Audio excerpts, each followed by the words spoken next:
You also asked me, how should we evaluate China's efforts to promote green transformation?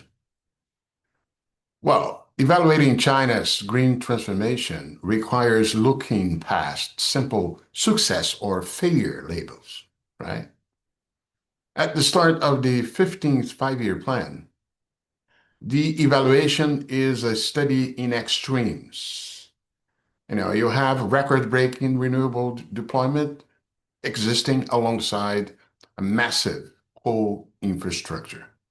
So, in order to evaluate, to ask your question and evaluate this in a fair way, we must look at least at four distinct dimensions. First, the winning side, the structural shift metric.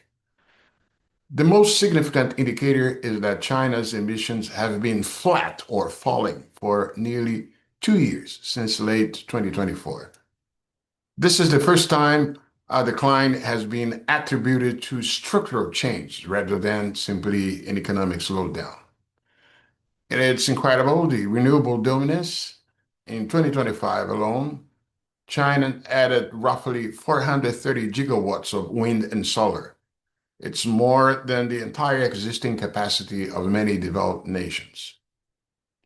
Also, the new three impact, let's say, solar cells, EVs, and lithium batteries now account for over 10% of China's GDP, meaning green is no longer just an environmental goal, it is a critical pillar of economic stability. Well, and the non-fossil share. The goal is to raise the share of non-fossil fuels in energy consumption to 25% by 2030, a target that, in fact, China is on track to hit even early. Now, besides this structural shift metric, which is a winning one, you have, second, the coal paradox, which is a losing one, let's say. The primary criticism from global analysts is China's continued permitting of coal-fired power plants. China justifies this as a backup, as a security buffer for its intermittent solar and wind power. Well, the critics argue that this risks carbon lock-in, where the financial cost of building these plants make it harder to shut them down later. Well, and also efficiency versus volume is another quite important.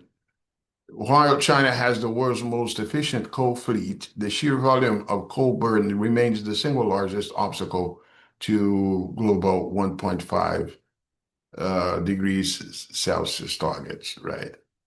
A third aspect is, in terms of policy evaluation, is a major win for the 15th five-year plan. That is the shift in how China measures success. Clearly, the document refers to a move from intensity to absolute. For years, China only targeted carbon intensity, that is to say, emissions per unit of GDP. But in 2026, this year, the government is officially transitioning to absolute emission caps. This is a much harder metric to gain with high GDP growth and shows a serious commitment to the 2030 peak. It's also important to refer to the unified carbon market. The National Emissions Trading Scheme is expanding in 2026 to cover more heavy industries like steel and cement, moving beyond just the power sector.